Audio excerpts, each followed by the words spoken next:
Što ti pada na pamet kad spomenem Zapadnu Aziju, sukob, možda regionalna rivalstva, ludo čovječe? A onda pogledajte ovamo, možete vidjeti hrpu sličnih stvari. Tisućama godina rijeka Eufrat predstavljala je više od vode. Bila je granica, upozorenje, crta upisana u samo proročanstvo.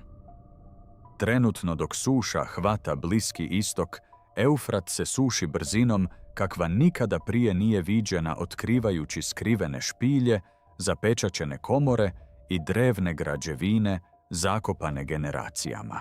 Duboko ispod njegove površine, istraživači izvještavaju o ritualnim komorama, zatvorenim posudama s nepoznatim tvarima, oznakama nalik, kandžama uklesanim u kamen i zvukovima koji se uzdižu iz zemlje poput udaljenih truba. Istraživači sada vjeruju da se dogodilo nezamislivo. 4 anđela vezana ispod Eufrata su puštena, a prema otkrivenju njihovo puštanje označava konačno odbrojavanje do povratka Isusa Krista. Ako vas ova poruka gane, napišite kratku molitvu u komentarima, jer ponekad vjera počinje u trenutku kada prepoznamo znakove. Prije više od 2000 godina Biblija je predvidjela da će ova ogromna rijeka, duga 2700 km i široka 2 km, potpuno presušiti. A kada se to dogodi, dogodit će se nešto strašno, nešto strašno. Biblija kaže: tada 6. anđeo izli svoju čašu na veliku rijeku Eufrat i njezina se voda osušila da se pripravi put kraljevima s istoka. Ili u drugim prijevodima, pripreme se putevi kraljevima s istoka. Eufrat je oduvijek bio više od rijeke, utkane u povijest, Sveto pismo i uspon civilizacija. Stoga kada su se njegove vode počele povlačiti kao nikada prije, znanstvenici su vidjeli podatke, ali mnogi su osjetili nešto dublje tiho i neobjašnjivo poštovanje. U zoru dok su se arheolozi i istraživači okupljali uz izložene obale, zrak je nosio čudnu težinu kao da je samo kopno čekalo. Ono što je stoljećima bilo skriveno ispod Eufrata nikada nije bilo suđeno da bude viđeno. Pa ipak sada se bez upozorenja zemlja otvorila, kao da je odbrojavanje starije od same civilizacije doseglo svoj posljednji trenutak. A najgore od svega, ovo možda nije jedini slučaj. Kad je rijeka Eufrat počela presušivati, većina ljudi mislila je da će najveća briga biti poljoprivreda ili nestašica vode. Ali ono što ih je unutra dočekalo nije bila propast, već namjera. Duboko u špiljskom sustavu iza prvog uskog spusta prolaz se otvarao u komoru kakva nije zabilježena nigdje u tom području. U središtu stajao je grubi kameni oltar, grubog oblika, ali nepogrešivo promišljen. Oko njega kosti su bile složene s uznemirujućom preciznošću. Ne raspršeno vremenom, ne slomljeno urušavanjem, već poravnato uređeno, kao da su ga davno s namjerom postavile ruke koje su slijedile sada zaboravljeni obrazac. U kutovima komore istraživači su pronašli hrpe osušenih šišmiševih krila složenih u neprirodne formacije. Ovdje se nešto radilo iznova i iznova. Ipak nije bilo alata, oznaka prebivališta, znakova običnog ljudskog života, samo tišina. Teška, zagušujuća tišina, koja je kao da je pritiskala sa svih strana. Unutar komore, okruženje se odmah činilo neprirodnim. Zrak je bio izuzetno suh, što je otežavalo ugodno disanje, a glasovi su brzo gubili na snazi, umjesto da odjekuju prostorom. Nekoliko članova tima kasnije je primijetilo da su uvjeti bili neobično kontrolirani, kao da je komora ostala zatvorena i nepromijenjena jako dugo. Mještani su ih upozorili. Rekli su da se zemlja naljutila da životinje više neće pasti u blizini rijeke. Da su noći postale neprirodno tihe, kao da se nešto ispod površine pomaknulo. U to vrijeme te su riječi odbačene kao folklor. Ali stojeći unutar te komore, ta upozorenja više se nisu činila dalekima. U Jeremijinoj knjizi 4.25 piše: Pogledao sam i sve su ptice pobjegle, a svi ljudi su nestali. Trenutak u kojem stvaranje reagira prije nego što stigne potpuno razumijevanje. Ne objašnjenje, već odgovor. Ali možda je još izravnije upozorenje koje se nalazi u Levitskom zakoniku 26. Okrenut ću se protiv svakoga tko se okreće zazivačima duhova i zazivačima duhova. I opet u ponovljenom zakonu 12.31. Ne smiješ se klanjati Gospodinu Bogu svome na njihov način. To nisu bile ležerne upute, to su bile granice, jer kroz cijelu Bibliju postoje trenuci kada se čovječanstvo upuštalo u prakse s kojima se nikada nije trebalo baviti tražeći moć, znanje ili povezanost izvan onoga što je Bog odredio. I ti trenuci nikada nisu završili jasnoćom samo posljedicama. Zašto je ovo mjesto bilo skriveno tako duboko ispod rijeke? I ako su se takve prakse nekoć odvijale u tajnosti, jesu li ikada zaista prestale? Ili su jednostavno bile zakopane čekajući da se ponovno otkrije trenutak poput ovog? Jer ako ova komora nije samo relikt prošlosti, već fragment nečega nedovršenog, onda ono što leži dublje ispod nje možda uopće nije povijest. I tu počinje sljedeće otkriće. Kako je istraživanje nastavljalo dublje u špilju, osjećaj da ovo mjesto krije više od jedne tajne postajao je nemoguće ignorirati. Ritualna komora već je postavila teška pitanja, ali ono što je tim sljedeće naišao, pomaknulo je istragu u potpuno drugom smjeru. U užem prolazu, djelomično skrivenom iza slojeva urušene stijene, tim je otkrio skupinu drevnih glinenih vrčeva. Nisu bili nasumično razasuti niti zakopani kao odbačeni predmeti. Umjesto toga, bile su pažljivo složene u skupine postavljene jedna do druge na način koji je sugerirao očuvanost, a ne napuštanje.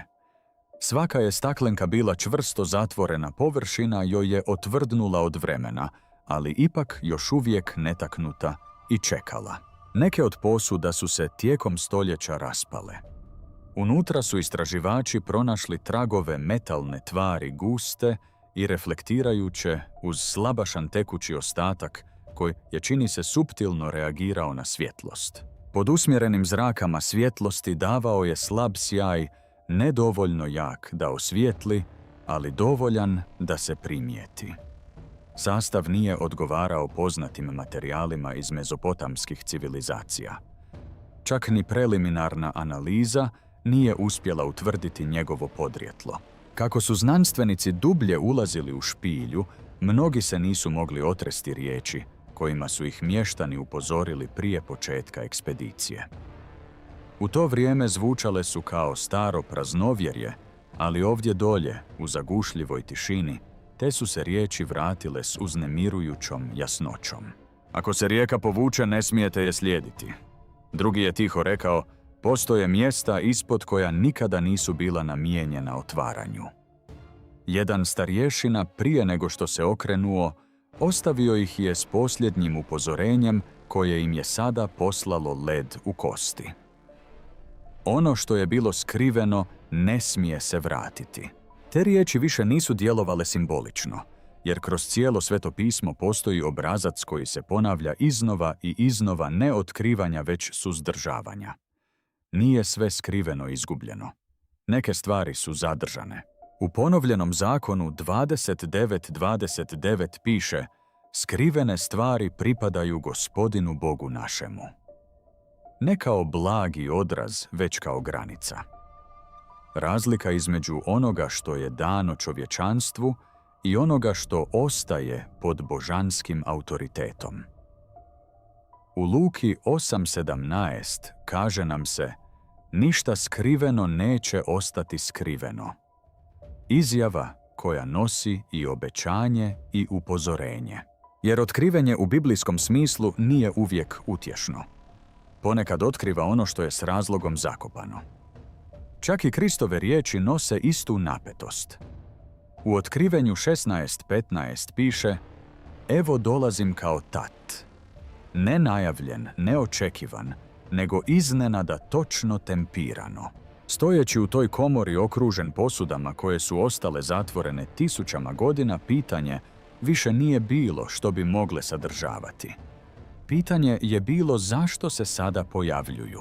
Jer ako su ove posude ostale netaknute kroz stoljeća, zaštićene, sačuvane, netaknute, onda njihova prisutnost u ovom trenutku sugerira nešto više od slučajnosti. Sugerira usklađenost. A to postavlja pitanje koje tim nije mogao ignorirati.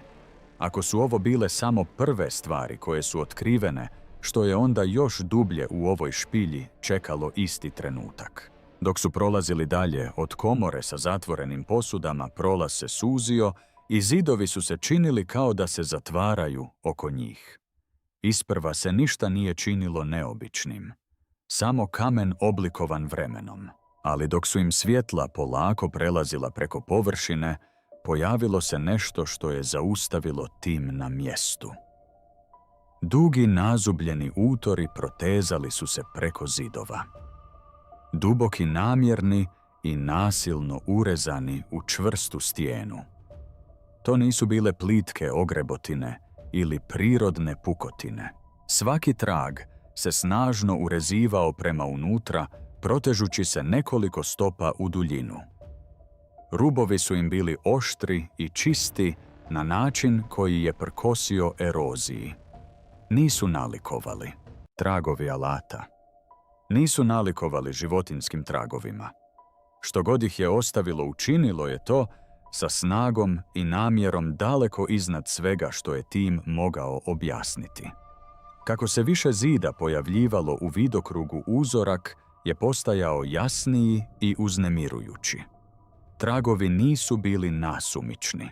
Preklapali su se križali, a na nekim mjestima pratili usmjereni tok, kao da se nešto pomicalo hodnikom s ponovljenim pokretom.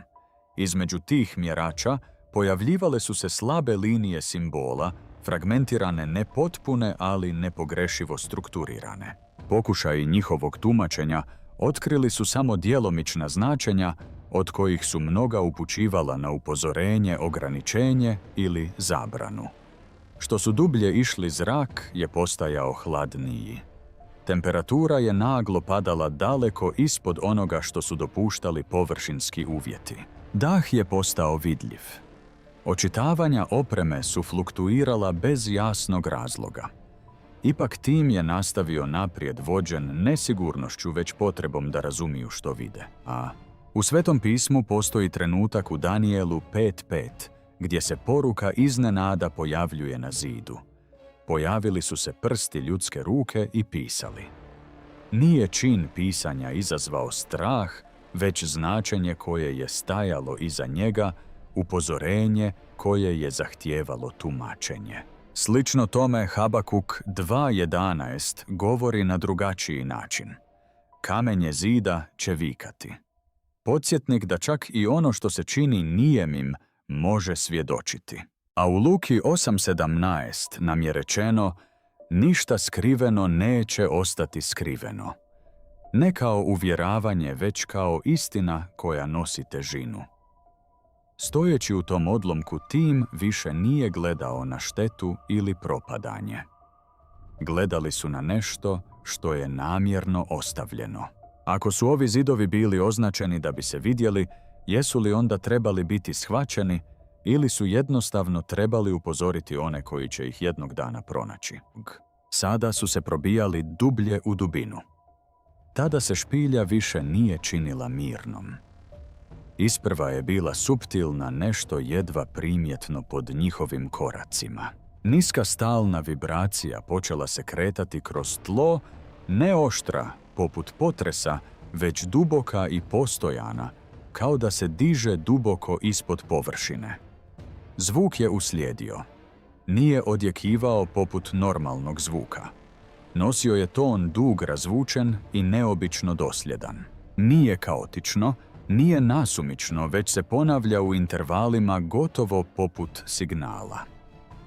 Nekoliko članova tima kasnije je opisalo isti osjećaj. Nisu ga samo čuli, već su ga osjetili. Kretao se kroz njihova tijela, kroz potplate njihovih čizama, kroz same zidove. Panika je brzo nastala. Nekoliko znanstvenika okrenulo se da ode instinktivno povlačeći se prema ulazu, ali nešto se u tom trenutku promijenilo. Kretanje se činilo težim, sporijim, kao da se tlo pod njima opire svakom koraku. Jedan je istraživač kasnije priznao da je osjećao kao da mu noge više ne reagiraju normalno, kao da sama vibracija ometa ravnotežu i percepciju. Drugi je opisao iznenadni pritisak u prsima, što mu je otežavalo ravnomjerno disanje. Zvuk se ipak nastavio. Pulsirao je. Vratilo se. Nije izblijeđalo. Instrumenti su počeli bilježiti frekvenciju nisku, konzistentnu, ponavljajuću tijekom vremena. Nije se podudarala s tipičnom seizmičkom aktivnošću.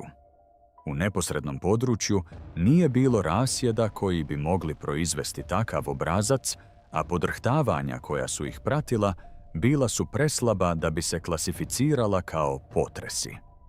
Izvan špilje slična izvješća već su počela pojavljivati. U različitim regijama svijeta ljudi su opisivali kako čuju duboke trubaste zvukove na nebu ili ispod zemlje koji su se zadržavali bez jasnog porijekla. Znanstvenici su ukazali na moguća objašnjenja: tektonski stres, kretanje podzemnog plina, rezonancija kroz slojeve stijena. Svaka teorija ponudila je dio odgovora, ali nijedna nije u potpunosti objasnila ponavljanje ili vrijeme. I upravo ovdje Sveto pismo uvodi perspektivu koja nije usmjerena na objašnjenje, već na značenje. U knjizi Otkrivenja 8 zvuk truba nije opisan kao nasumična buka. Svaka truba označava trenutak prijela signal da je nešto započelo. Sam zvuk nije događaj, već najava onoga što slijedi. Kroz biblijsku povijest zvuk često prethodi promjeni. Kad su zidine Jerihona pale u Jošuji 6, to nije bilo samo silom, već nakon niza zvukova, truba, zvuk je došao prvi. Rezultat je uslijedio. Stojeći u toj špilji, s tlom koje je nosilo ritam koji nitko nije mogao pratiti, pitanje više nije bilo samo što ga je uzrokovalo. Jer ako je povijest išta pokazala, to je da određene znakove nije namijenjeno da se u potpunosti razumiju u trenutku kada se pojave, već samo da se prepoznaju. I možda je to ono što ovaj trenutak čini tako značajnim, ne buka ispod zemlje, već mogućnost da nije sam. Kad je tim konačno izašao iz špilje na otvoreni dio uz Eufrat, očekivali su olakšanje, svjež zrak, otvoreni prostor, nešto poznato. Ali ono što ih je dočekalo vani nije bila normalnost, bila je to odsutnost. Krdo koje je paslo u blizini obale rijeke iznenada je bez upozorenja prekinulo formaciju. Nijedan grabežljivac, nijedan zvuk, nijedan vidljivi poremećaj. Pa ipak u roku od nekoliko sekundi cijela se skupina raspršila u različitim smjerovima, krećući se s nekom vrstom hitnosti koja nije odgovarala ničemu što su istraživači prije vidjeli. Njihovo kretanje nije bilo kaotično, bilo je trenutno sinkronizirano, gotovo instinktivno. Trenutak kasnije ptice su se uzdigle iz obližnje trske deseci, pa stotine dižući se u nebo u uskim neurednim uzorcima, nakratko kružeći prije nego što su nestale iza horizonta. Zrak, nekad ispunjen zvukom, potpuno je utihnuo. Jedan od terenskih biologa primijetio je nešto neobično. Nije bilo seizmičkog očitanja promjene tlaka, niti uočljivog okolišnog okidača. Ipak, reakcija se proširila na više vrsta u roku od nekoliko sekundi, kao da su reagirale na nešto što instrumenti nisu mogli otkriti. Još je više uznemirujuće to što su životinje počele u potpunosti izbjegavati određene dijelove riječne obale. Približavale bi se, zastajale, a zatim se okretale. Više puta, dosljedno, kao da je preko zemlje povučena nevidljiva granica. I tu opažanje počinje prelaziti granice biologije i prelaziti u nešto dublje. U knjizi Jeremijina nalazi se odlomak koji opisuje trenutak duboke pustoši. Pogledao sam, a nije bilo ljudi. Svaka ptica na nebu je odletjela. Nije napisano kao slučajan detalj, već kao znak, odraz svijeta koji reagira prije nego što ljudsko razumijevanje sustigne prije potopa u Noino vrijeme. Životinje su ušle u arku prije nego što je počela kiša. Prije trenutaka osude ili transformacije prirodni svijet se tiho mijenja instinktivno reagirajući na ono što još nije u potpunosti otkriveno. Stojeći uz Eufrat, promatrajući kako se zemlja prazni bez objašnjenja, istraživači su ostali s nečim što nisu mogli lako kategorizirati. Jer ako životinje reagiraju, onda pitanje više nije što mi vidimo, već što one osjećaju, a mi ne možemo. Izvješća nisu započela sa znanstvenicima. Počela su s običnim promatranjem, ljudi su pogledali gore i primijetili nešto što se nije poklapalo sa sjećanjem. U različitim regijama pod uvjetima vedrog dnevnog svjetla svjedoci su opisali istu vizualnu anomaliju. Dva različita izvora svjetlosti pojavljuju se na nebu u isto vrijeme. Jedan je ostao u skladu sa suncem, svijetao dominantan, nepomičan. Drugi, nešto slabiji, zadržao je svoj položaj dulje nego što bi to dopuštala tipična atmosferska refleksija. Na razini tla efekt je postao još uočljiviji. Sjene su se počele dijeliti. Predmeti su se bacali u dva smjera, odjednom stvarajući kratku dezorijentaciju prije nego što su se vratili u normalno poravnanje. U nekim snimkama činilo se da se sekundarno svjetlo suptilno pomiče ne dramatično, ali dovoljno da se postavi pitanje o tome ovisi li u potpunosti o primarnom izvoru. Objašnjenje nije nepoznato. Ovaj fenomen nalikuje onome što je poznato kao parhel ili sunčani pas, uzrokovan lomom sunčeve svjetlosti kroz kristale leda u gornjoj atmosferi. Pod određenim uvjetima ovi kristali savijaju svjetlost na način koji stvara dodatne svijetle točke u blizini sunca. To je stvaran mjerljiv učinak. Ali u ovom slučaju istraživači su primijetili nedosljednosti. Trajanje druge svjetlosti produžilo se izvan tipičnih uvjeta. Jasnoća je ostala stabilna, a ne raspršena, a najvažnije je da su se slična izvješća pojavila s geografski udaljenih lokacija u relativno kratkom vremenskom okviru. To ne poništava znanstveno objašnjenje, ali sugerira da fenomen možda nije sasvim rutinski. I upravo na tom presjeku između objašnjenja i promatranja počinju se formirati dublja pitanja. U Evanđelju po Luki Isus govori o budućem trenutku obilježenom ne jednim događajem, već nizom znakova. Bit će znakova na suncu, mjesecu i zvijezdama. Izjava je namjerno otvorena. Ne definira oblik koji će ovi znakovi poprimiti, već samo da će biti vidljivi i značajni unutar šireg konteksta. Kroz biblijsku povijest nebo je često služilo kao mjesto tihe signalizacije. U vrijeme Jošue, kretanje sunca opisano je kao promijenjeno tijekom odlučujućeg trenutka. U Evanđelju po Mateju zvijezda postaje vodič, vodeći putnike preko velikih udaljenosti prema određenoj točki u povijesti. Ti trenuci nisu konstantni. Pojavljuju se na ključnim prijelazima. Ono što im daje težinu nije samo njihova prisutnost, već i njihovo vrijeme. Dakle, pitanje nije samo može li se objasniti dvostruko svjetlo.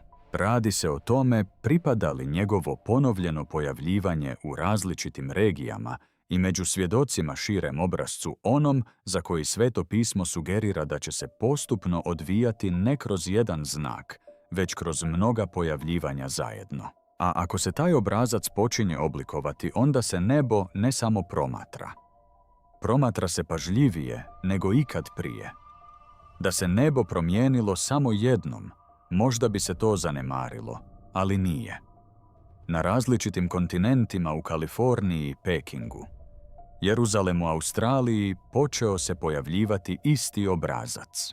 Boja neba se iznenada promijenila bez upozorenja, poprimajući tamne nijanse, crvene, narančaste, čak i bakrene tonove koji su se činili neprirodnim i prekrivali čitava područja. U blizini nije bilo šumskog požara. Nema vidljive pješčane oluje. Nema jasnog atmosferskog okidača koji bi mogao u potpunosti objasniti intenzitet ili vrijeme. Ono što je ove događaje učinilo još uznemirujućima nije bila samo boja, već i slijed. Prije promjene često je vladala tišina. Vjetar se usporio. Zvuk se ublažio. Zatim se nebo promijenilo. Tijekom vrhunca ovih događaja životinje su postale nemirne. Ptice su se nepravilno kretale. Stoka je pokazivala znakove uznemirenosti.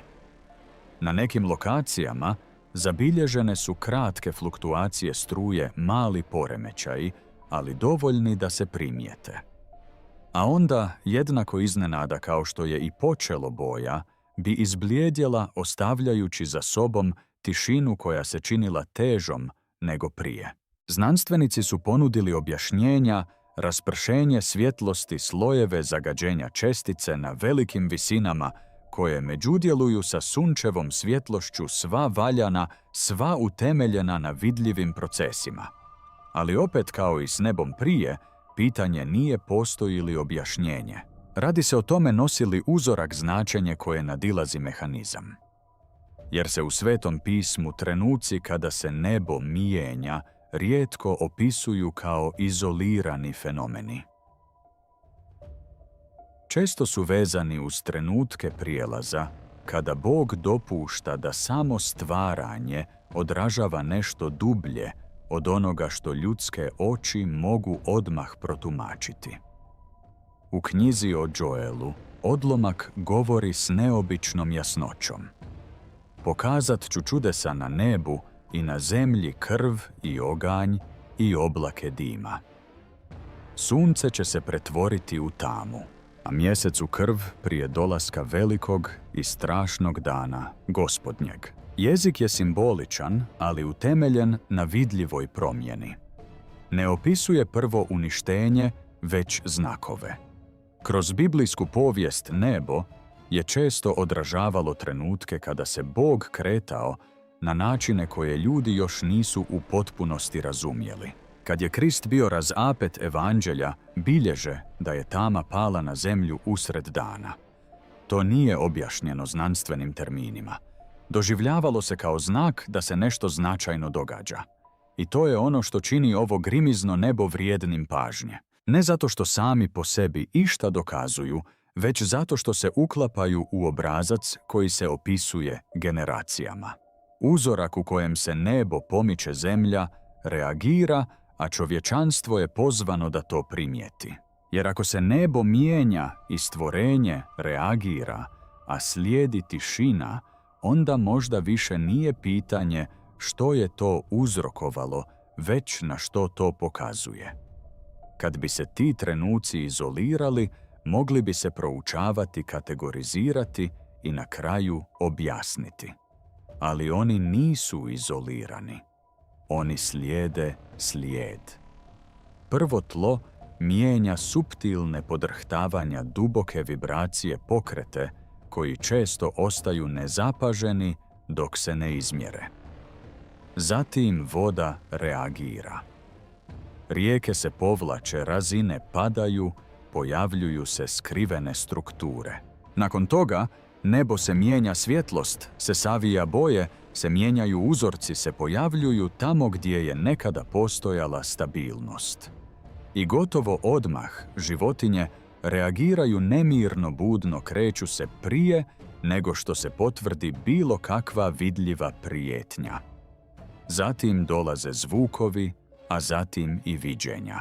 Različite regije, različite vremenske crte, ali isti redoslijed. Istraživači su počeli mapirati ove događaje ne kao odvojene incidente, već kao obrazac. Ono što se isticalo nije bilo samo ponavljanje, već i kompresija. Vrijeme između događaja činilo se skraćivanim. Ono što se nekad događalo godinama kasnije, sada se odvijalo u roku od nekoliko mjeseci, ponekad i tjedana.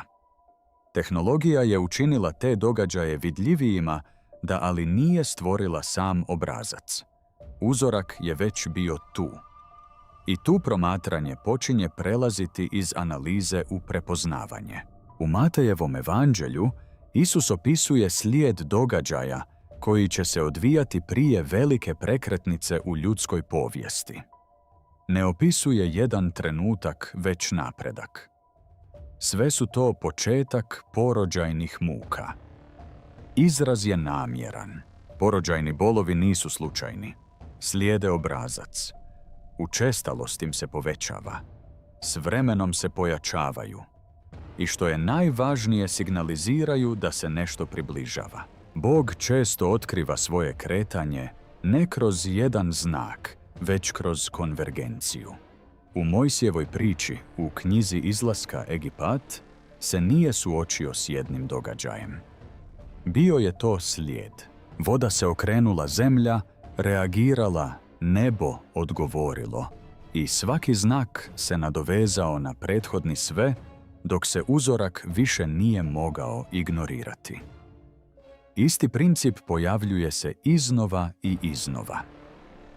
Stojeći na ovoj točki, gdje se čini da zemlja, voda, nebo i sam život reagiraju na povezane načine, pitanje postaje manje o svakom pojedinačnom događaju, a više o tome što oni zajedno tvore.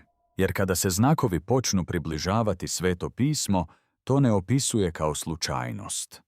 Opisuje to kao trenutak na koji treba obratiti pažnju.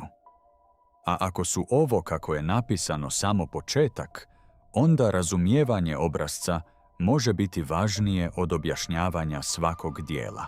Kako se ovi obrasci odvijaju u prirodi, tlu, vodi, nebu, i živim bićima počinje se pojavljivati još jedan sloj.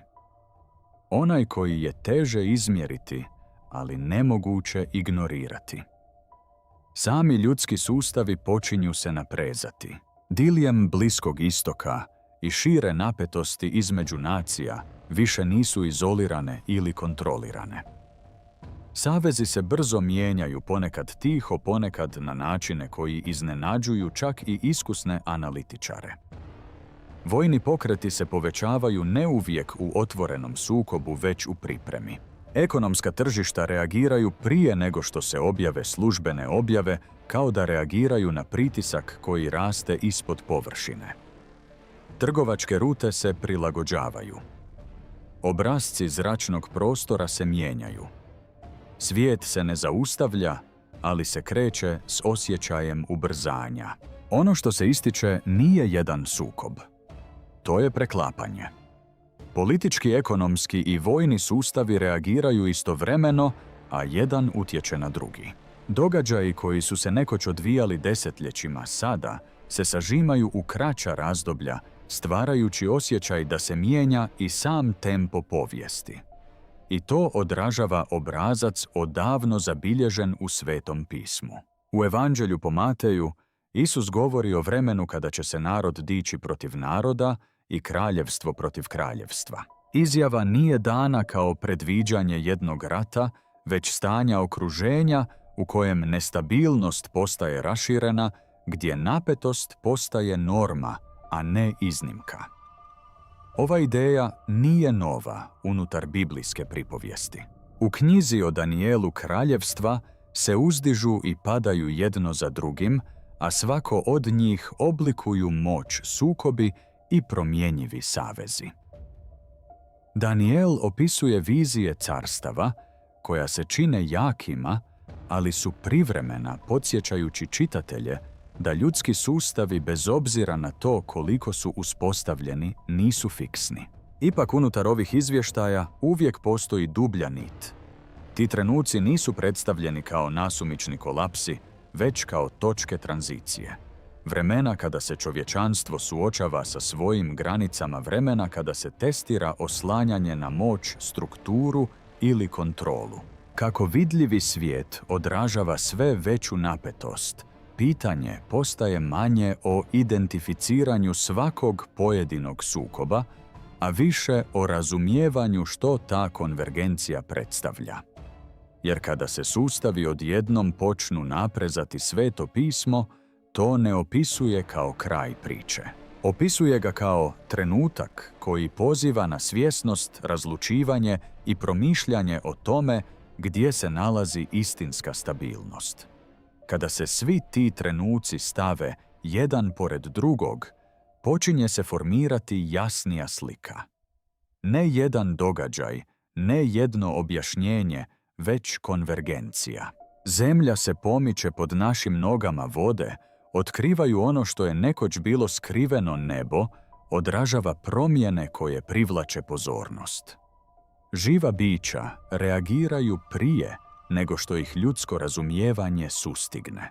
I u svemu tome, ljudski sustavi, politički, ekonomski, društveni, kreću se pod sve većim pritiskom. U Svetom pismu se ova vrsta konvergencije nikada ne opisuje kao slučajnost. Opisuje se kao prepoznavanje. U Matejevom evanđelju Isus daje jednostavnu, ali snažnu uputu.